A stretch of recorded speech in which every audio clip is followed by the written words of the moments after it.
Olá pessoal, tudo bem? Eu espero que sim, espero que vocês estejam curtindo as festas juninas, esse período, né, de muita alegria, apesar de ser um ano atípico, mas nós estamos sim agradecendo a Deus pela saúde, pela fartura, pelos alimentos, as comidas típicas, né, que são tão saborosas desta época. Então, que Deus abençoe a você e toda a sua família.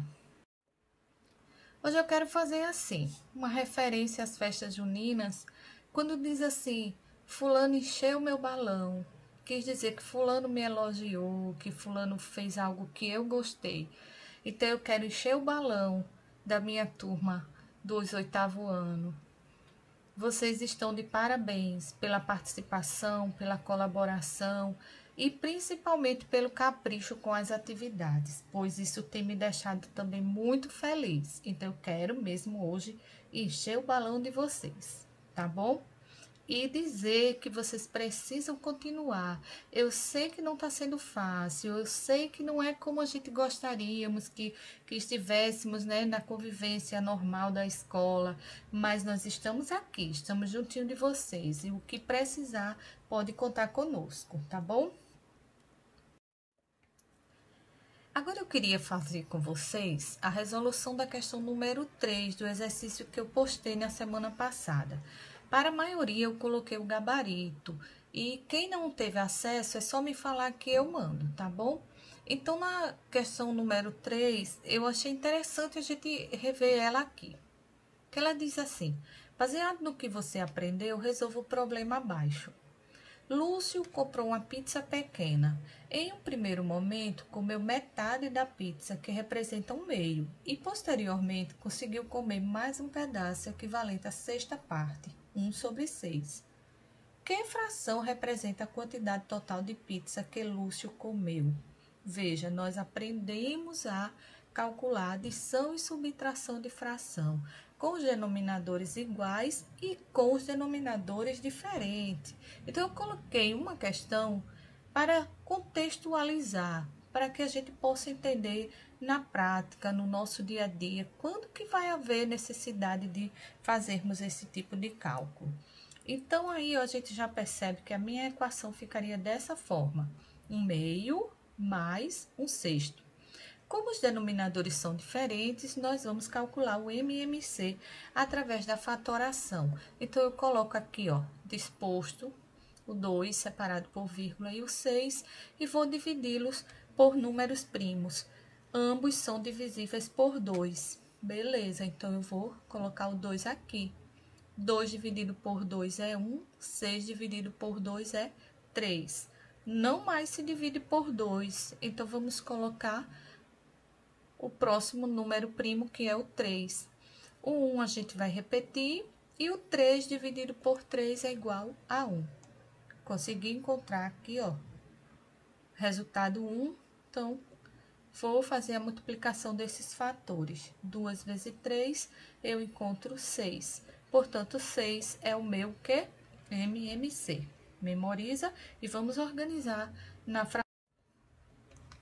Observa, eu tenho agora a minha fração e os meus denominadores iguais. Lembra? É só reescrever, ó. Eu tenho duas frações, reescrevi aqui. E agora a gente vai fazer aquela regra, divide e multiplica, divide e multiplica. Veja, 6 dividido por 2 é 3, 3 vezes 1 é 3. 6 dividido por 6 é 1, 1 vezes 1 é igual a 1. Os denominadores são iguais, o que a gente faz? Permanece o denominador, que é 6, e somos numeradores, 3 mais 1, 4. No gabarito, nós deixamos até aqui, mas a gente percebe que há uma possibilidade de simplificarmos essa fração, então eu posso dividir ambos os membros por 2. 4 dividido por 2 é 2 e 6 dividido por 2 é 3. Portanto, o nosso resultado final é 2/3, ou seja, Lúcio comeu 2/3 da pizza. Professor, eu parei em 4/6. Não vai estar errado, certo? Está correto. Mas é sempre importante observarmos isso. Sempre que a fração nos der possibilidade de simplificar ou reduzir, nós vamos estar fazendo isso, tá bom? Então, era isso que eu queria ver com vocês. Era essa questão número 3. As demais, vocês vão conferir pelo caderno, pelo gabarito que eu enviei, tá bom? Vamos à nossa aula de hoje.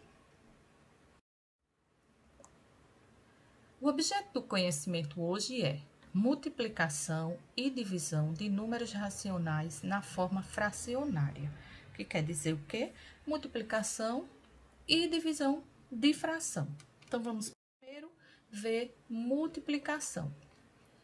Para obter a multiplicação resultante, para obter a fração resultante da multiplicação de duas ou mais frações, multiplica-se o numerador da primeira fração pelo numerador da segunda, e o mesmo com os denominadores correspondentes aos fatores. Vamos no exemplo para vocês entenderem melhor. 2/3 multiplicado por 1/4. O sinalzinho vai ser assim, tá? Um ponto. Então, eu já lembro que é uma multiplicação. Então, eu vou multiplicar simplesmente assim, ó. Numerador vezes numerador. 2 vezes 1, 2. Agora, eu multiplico aqui, ó. 3 vezes 4, que é igual a 12, certo? Lembra que a gente pode simplificar. Então, simplificando por 2 é igual a 1/6. 5 sobre 7 vezes 3 sobre 4. 5 vezes 3, igual a 15. 7 vezes 4, igual a 28. Aqui não dá para dividir nem simplificar, portanto, já está resolvido, certo? Vamos colocar um pouquinho de lenha na fogueira. Vamos trabalhar agora eles com os números positivos ou negativos. É muito importante, sempre que formos trabalhar, utilizarmos os parênteses para não fazer confusão com os sinais, tá bom? Então, ó, menos 4 sobre 5, menos 7 sobre 4. Multiplico os numeradores. 4 vezes 7, 28. Os denominadores, 5 vezes 4, igual a 20. O sinal, eu vou fazer o joguinho, menos vezes menos dá igual a mais, ok? Mais um exemplo. Mais 2/3 vezes menos 3/6.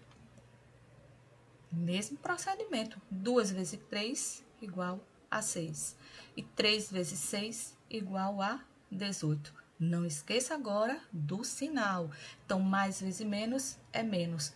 Professora, não lembro mais dessa questão dos sinais, tá? Aqui, ó, mais vezes mais é mais vezes menos é menos vezes mais é menos, e menos vezes menos é mais. Ou seja, quando eles são iguais, vai dar positivo, ó. É igual, mais e mais, menos e menos, deu positivo. Quando eles forem diferentes, vai dar negativo, ok? Agora, vamos ver como que a gente resolve divisão. Veja. Para dividir dois números racionais na forma fracionária, multiplicamos o primeiro pelo inverso do segundo. Vamos ler para você entender bem. Para dividir dois números racionais, multiplicamos o primeiro pelo inverso do segundo. Ora, não é divisão, mas a regra na divisão de fração, você vai permanecer com a primeira fração e vai multiplicar pelo inverso da segunda. Dessa forma, 2/3 dividido por 1 sobre 4. Primeira coisa que eu vou fazer, ó, troco a operação de dividir por multiplicar. Repete a primeira, 2/3, multiplicado por, agora vem, ó, o inverso. 4 estava aqui, passa a ser numerador. E o 1, que era denominador, numerador passa a ser denominador. Agora, eu vou multiplicar da mesma forma que eu já aprendi. 2 vezes 4 igual a 8. 3 vezes 1 igual a 3. Pronto, tá feito. Vamos mais um exemplo. 5 sobre 7 dividido por 3 sobre 4. Ó, primeira coisa, divide, aqui vai ser multiplicação, tá? Então, repete a primeira, 5 sobre 7, e multiplico pelo inverso da segunda. O que é inverso? É trocar de lugar. Quem estava no denominador passa para o numerador. Quem era numerador passa a ser denominador. E multiplico da mesma forma que eu já aprendi. 5 vezes 4 igual a 20 e 7 vezes 3 igual a 21, certo? Vamos subir o balão, botar um pouquinho de fogo aqui, de lenha nessa fogueira, vamos lá? Vamos agora ver com os sinais. Mais 2/3 dividido por menos 3/6. Repete a primeira, inverte a segunda, trocando aqui, ó, multiplicando, tá? Então, é a primeira pelo inverso da segunda. 2 vezes 6, 12. 3 vezes 3, 9. Ó, mais vezes menos deu menos, ok? Mais um exemplo. Lembrando que na divisão vale a mesma regra, mesmo joguinho do sinal. Menos 4 sobre 5, dividido por menos 7 sobre 4. Repete. Menos 4 sobre 5 vezes menos 4 sobre 7. Troquei, perceberam? Agora eu multiplico. 4 vezes 4, 16. 5 vezes 7, 35. E o meu sinal, menos vezes menos, vai ser mais. Então, é isso. Multiplicação e divisão de fração, vocês vão fazer dessa forma aqui. Se tá em dúvida, volta o vídeo quantas vezes vocês quiserem. Agora, eu quero lembrar vocês que antes, nas nossas aulas presenciais, nós trabalhávamos também com geometria. Então, hoje eu quero trazer uma curiosidade para vocês, tá? Vamos utilizar o livro. Na página 46, vocês vão fazer essa leitura e vão também acessar um link que eu tô deixando no grupo do WhatsApp. A partir da leitura do livro e da informação que você vai ter na sua pesquisa, vocês vão poder responder o exercício, tá bom? Ele vai trazer apenas uma curiosidade sobre a Torre de Pisa, certo? Só pra gente entender um pouquinho e depois a gente vamos poder trabalhar um pouco mais aprofundado sobre ângulos, certo? Uma outra coisa que eu tô trazendo para vocês hoje é um joguinho para brincar no celular e aprender tabuada. Vou também deixar o link lá no grupo para que vocês possam baixar o joguinho e desfrutar dessa ferramenta. Por quê? Porque nós vamos precisar trabalhar muito multiplicação. E para quem está com alguma necessidade de relembrar, então eu estou trazendo aí um joguinho que encontrei, tem vários, mas achei esse aqui bem interessante, porque você pode aprender, jogar, pode também fazer um duelo, você jogar você com alguém da sua casa. É bem bacana, bem interessante. Eu espero que vocês gostem. E no mais dizer que a festa junina de vocês continua, caderno e celular, e se precisar, manda alguma mensagem para mim, para a gente tirar dúvida, tá bom? Então, muito obrigada, um abraço e até